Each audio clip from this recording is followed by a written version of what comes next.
بسم اللہ الرحمن الرحیم۔ اللہ تعالیٰ کے احکام کو کھیل بنانا اپنے اوپر ظلم کرنا ہے۔ فہرست موضوعات تفہیم القرآن جلد اول، عنوان احکام القرآن، صفحہ 177، سورہ بقرہ آیت 231۔ وَإِذَا طَلَّقْتُمُ النِّسَاءَ فَبَلَغْنَ أَجَلَهُنَّ فَأَمْسِكُوهُنَّ بِمَعْرُوفٍ أَوْ سَرِّحُوهُنَّ بِمَعْرُوفٍ وَلَا تُمْسِكُوهُنَّ ضِرَارًا لِتَعْتَدُوا وَمَن يَفْعَلْ ذَلِكَ فَقَدْ ظَلَمَ نَفْسَهُ وَلَا تَتَّخِذُوا آيَاتِ اللَّهِ هُزُوًا وَاذْكُرُوا نِعْمَتَ اللَّهِ عَلَيْكُمْ وَمَا أَنزَلَ عَلَيْكُم مِّنَ الْكِتَابِ وَالْحِكْمَةِ يَعِظُكُم بِهِ وَاتَّقُوا اللَّهَ وَاعْلَمُوا أَنَّ اللَّهَ بِكُلِّ شَيْءٍ عَلِيمٌ۔ اور جب تم عورتوں کو طلاق دے دو اور ان کی عدت پوری ہونے کو آ جائے تو یا بھلے طریقے سے انہیں روک لو یا بھلے طریقے سے رخصت کر دو، محض ستانے کی خاطر انہیں نہ روکے رکھنا کہ یہ زیادتی ہوگی، اور جو ایسا کرے گا وہ در حقیقت آپ اپنے ہی اوپر ظلم کرے گا۔ اللہ کی آیات کا کھیل نہ بناؤ، بھول نہ جاؤ کہ اللہ نے کس نعمت عظمیٰ سے تمہیں سرفراز کیا ہے۔ وہ تمہیں نصیحت کرتا ہے کہ جو کتاب اور حکمت اس نے تم پر نازل کی ہے اس کا احترام ملحوظ رکھو، اللہ سے ڈرو اور خوب جان لو کہ اللہ کو ہر بات کی خبر ہے۔ وَاذْكُرُوا نِعْمَتَ اللَّهِ عَلَيْكُمْ وَمَا أَنزَلَ عَلَيْكُم مِّنَ الْكِتَابِ وَالْحِكْمَةِ يَعِظُكُم بِهِ۔ وہ تمہیں نصیحت کرتا ہے کہ جو کتاب اور حکمت اس نے تم پر نازل کی ہے اس کا احترام ملحوظ رکھو، یعنی اس حقیقت کو فراموش نہ کر دو کہ اللہ نے تمہیں کتاب اور حکمت کی تعلیم دے کر دنیا کی رہنمائی کے عظیم منصب پر معمور کیا ہے۔ تم امت وسط بنائے گئے ہو، تمہیں نیکی اور راستی کا گواہ بنا کر کھڑا کیا گیا ہے۔ تمہارا یہ کام نہیں کہ ہیلا بازیوں سے آیت الہی کا کھیل بناؤ، قانون کے الفاظ سے روح قانون کے خلاف ناجائز فائدے اٹھاؤ اور دنیا کو راہ راست دکھانے کے بجائے خود اپنے گھروں میں ظالم اور بدراہ بن کر رہو۔ تعمیل احکام میں وہ نہیں کرنا چاہیے جو اللہ تعالیٰ نے بیان نہ کیا ہو۔ پھر اس کے موضوعات تفہیم القرآن جلد اول، عنوان احکام القرآن، صفحہ 507 508، سورہ مائدہ آیت 101۔ یا ایھا الذین آمنوا لا تسألوا عن اشیاء ان تبد لکم تسؤکم وَإِن تَسْأَلُوا عَنْهَا حِينَ يُنَزَّلُ الْقُرْآنُ تُبْدَ لَكُمْ عَفَا اللَّهُ عَنْهَا وَاللَّهُ غَفُورٌ حلیم۔ اے لوگوں جو ایمان لائے ہو، ایسی باتیں نہ پوچھا کرو جو تم پر ظاہر کر دی جائیں تو تمہیں ناگوار ہوں، لیکن اگر تم انہیں ایسے وقت پوچھو گے جبکہ قرآن نازل ہو رہا ہو تو وہ تم پر کھول دی جائیں گی۔ اب تک جو کچھ تم نے کیا اسے اللہ نے معاف کر دیا، وہ درگزر کرنے والا اور بردبار ہے۔ اے لوگوں جو ایمان لائے ہو، ایسی باتیں نہ پوچھا کرو جو تم پر ظاہر کر دی جائے تو تمہیں ناگوار ہو۔ نبی صلی اللہ علیہ وسلم سے بعض لوگ عجیب عجیب قسم کے فضول سوالات کیا کرتے تھے جن کی نہ دین کی کسی معاملے میں ضرورت ہوتی تھی اور نہ دنیا ہی کی کسی معاملے میں۔ مثلاً ایک موقع پر ایک صاحب بھرے مجمع میں آپ سے پوچھ بیٹھے کہ میرا اصلی باپ کون ہے۔ اسی طرح بعض لوگ احکام شرع میں غیر ضروری پوچھ گچھ کیا کرتے تھے اور خواہ مخواہ پوچھ پوچھ کر ایسی چیزوں کا تعین کرانا چاہتے تھے جنہیں شارع نے مصلحتاً غیر معین رکھا ہے۔ مثلاً قرآن میں مجملاً یہ حکم دیا گیا تھا کہ حج تم پر فرض کیا گیا ہے۔ ایک صاحب نے حکم سنتے ہی نبی صلی اللہ علیہ وسلم سے دریافت کیا، کیا ہر سال فرض کیا گیا ہے؟ آپ نے کچھ جواب نہ دیا۔ انہوں نے پھر پوچھا، پھر آپ پھر خاموش ہو گئے۔ تیسری مرتبہ پوچھنے پر آپ نے فرمایا، تم پر افسوس ہے، اگر میری زبان سے ہاں نکل جائے تو حج ہر سال فرض قرار پائے، پھر تم ہی لوگ اس کی پیروی نہ کر سکو گے اور نافرمانی کرنے لگو گے۔ ایسے ہی لایانی اور غیر ضروری سوالات سے اس آیت میں منع کیا گیا ہے۔ نبی صلی اللہ علیہ وسلم خود بھی لوگوں کو کثرت سوال سے اور خواہ مخواہ ہر بات کی کھوج لگانے سے منع فرماتے رہے تھے۔ چنانچہ حدیث میں ہے، ان اعظم المسلمین جرما من سأل عن شيء لم يحرم فحرم من اجل مسألته۔ مسلمانوں کے حق میں سب سے بڑا مجرم وہ شخص ہے جس نے کسی ایسی چیز کے متعلق سوال چھیڑا جو لوگوں پر حرام نہ کی گئی تھی اور پھر محض اس کے سوال چھیڑنے کی بدولت وہ چیز حرام ٹھہرائی گئی۔ ایک دوسری حدیث میں ہے، ان اللہ فرض فرائض فلا تضيعوها وحد حدودا فلا تعتدوها وحرم اشیاء فلا تنتهكوها وسکت عن اشیاء رحمة لكم غیر نسیان فلا تبحثوا عنها۔ اللہ نے کچھ فرائض تم پر عائد کیے ہیں، انہیں ضائع نہ کرو، کچھ چیزوں کو حرام کیا ان کے پاس نہ پھٹکو، کچھ حدود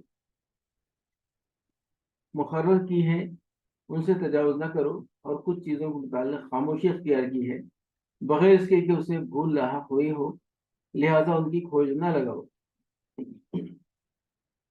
ان دونوں حدیثوں میں ایک اہم حقیقت پر متنبہ کیا گیا ہے۔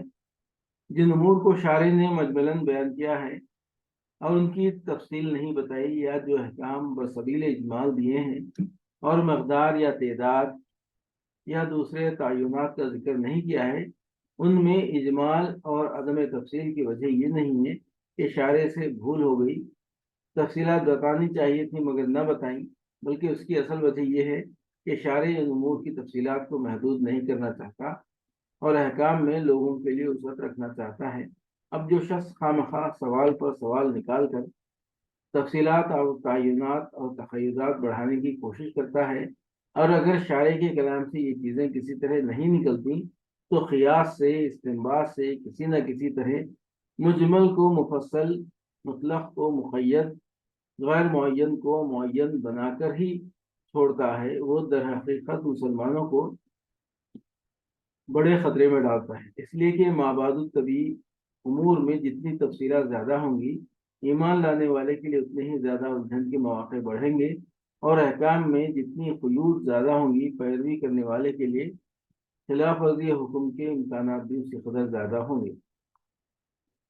اللہ تعالیٰ ہی قوانین میں نرمی کرنے والا ہے۔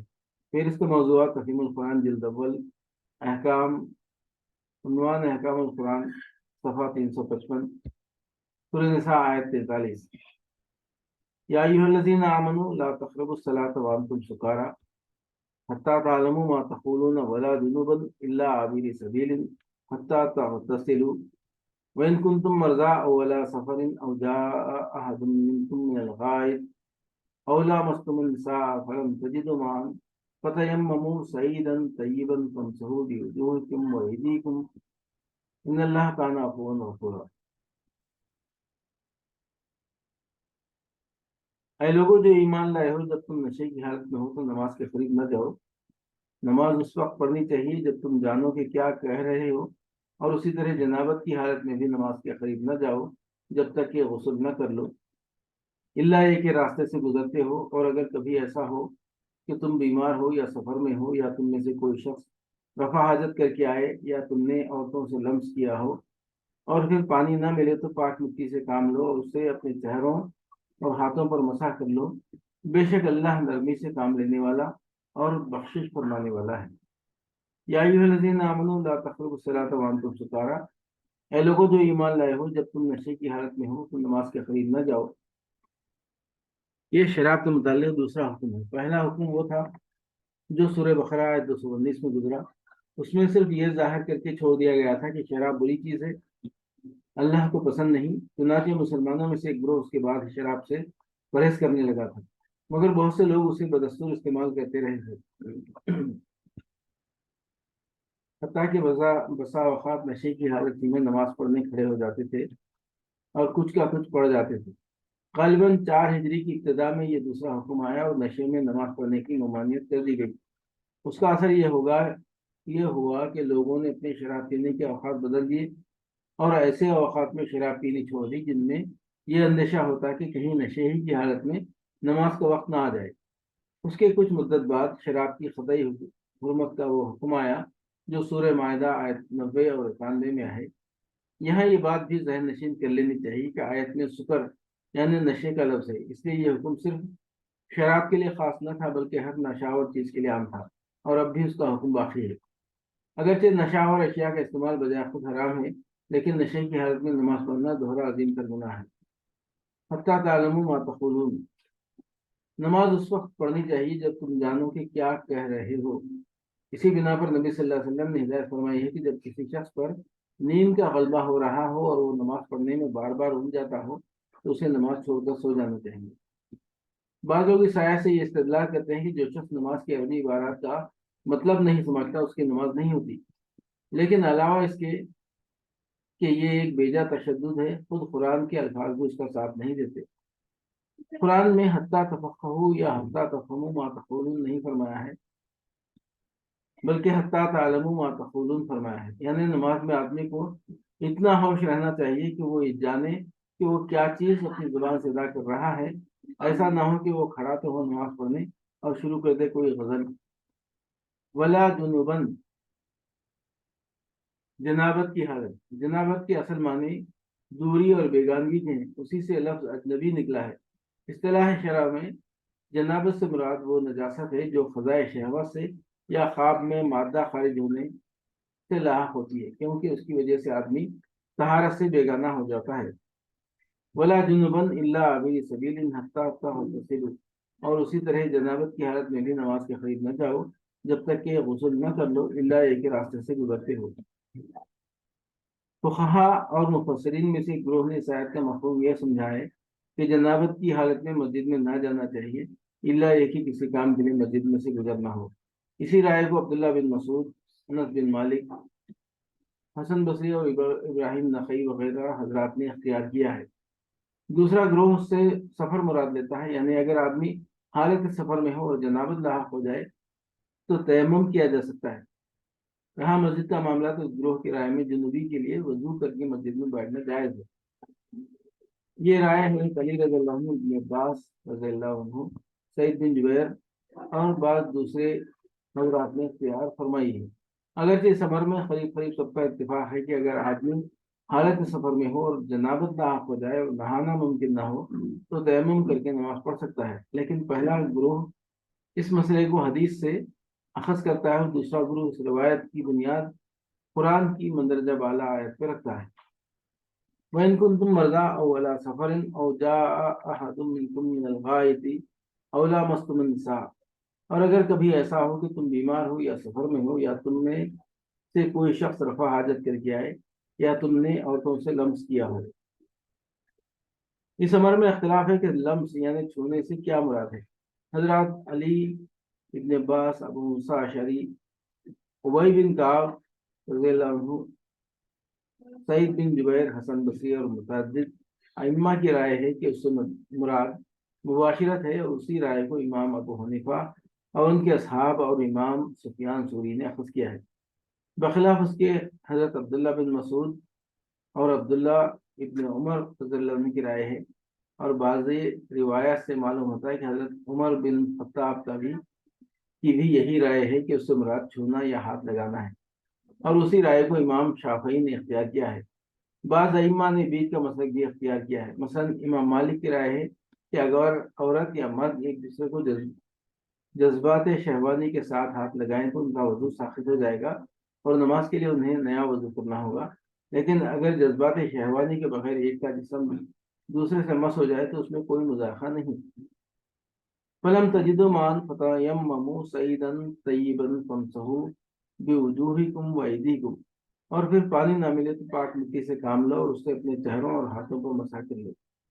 حکم کی تفصیلی صورت یہ ہے کہ اگر آدمی بے وضو ہے یا اسے غسل کی حاجت ہے اور پانی نہیں ملتا تو تیمم کر کے نماز پڑھ سکتا ہے۔ اگر مریض ہے اور غسل یا وضو کرنے سے اس کو نقصان کا اندیشہ ہے تو پانی موجود ہونے کے باوجود تیمم کی اجازت سے فائدہ اٹھا سکتا ہے۔ تیمم کے معنی خست کرنے کے ہیں، مطلب یہ ہے کہ جب پانی نہ ملے یا پانی ہو اور اس کا استعمال ممکن نہ ہو تو پاک مٹی کا خست کرو۔ تیمم کے طریقے میں فقہا کے درمیان اختلاف ہے۔ ایک گروہ کے نزدیک اس کا طریقہ یہ ہے کہ ایک دفعہ مٹی پر ہاتھ مار کر منہ پر پھیر لیا جائے، پھر دوسری دفعہ ہاتھ مار کر کوہنیوں تک ہاتھوں پر پھیر لیا جائے۔ امام ابو حنیفہ، امام شافعی، امام مالک اور اکثر فقہا کا یہی مذہب ہے، اور صحابہ و تابعین میں سے حضرت علی، عبداللہ بن عمر، حسن بصری، شعبی اور سالم بن عبداللہ وغیرہ ہم اس کے قائل تھے۔ دوسرے گروہ کے نزدیک صرف ایک دفعہ ہی ہاتھ مارنا کافی ہے، وہی ہاتھ منہ پر بھی پھیر لیا جائے اور اسی کو کلائی تک ہاتھوں پر بھی پھیر لیا جائے، کوہنیوں تک مسح کرنے کی ضرورت نہیں۔ یہ عطا اور مقبول اور اوزائی اور احمد ابن حنبل رحمہم اللہ کا مذہب ہے، اور عموماً حضرات اہل حدیث اسی کے قائل ہیں۔ تیمم کے لیے ضروری نہیں کہ زمین ہی پر ہاتھ مارا جائے، اس غرض کے لیے ہر گردآلود چیز اور ہر وہ چیز جو خشک اجزاء عرضی پر مشتمل ہو کافی ہے۔ بعض لوگ اعتراض کرتے ہیں کہ اس طرح مٹی پر ہاتھ مار کر منہ اور ہاتھوں پر پھیر لینے سے آخر طہارت کس طرح حاصل ہو سکتی ہے، لیکن در حقیقت یہ آدمی کی طہارت کی حس اور نماز کا احترام قائم رکھنے کے لیے ایک اہم نفسیاتی تدبیر ہے۔ اس سے فائدہ یہ ہے کہ آدمی خواہ کتنی ہی مدت تک پانی استعمال کرنے پر قادر نہ ہو، بہرحال اس کے اندر طہارت کا احساس باقی رہے گا۔ پاکیزگی کے جو قوانین شریعت میں مقرر کر دیے گئے ہیں ان کی پابندی وہ برابر کرتا رہے گا، اور اس کے ذہن سے قابل نماز ہونے کی حالت اور قابل نماز نہ ہونے کی حالت کا فرق، وہ امتیاز کبھی محو نہ ہو سکے گا۔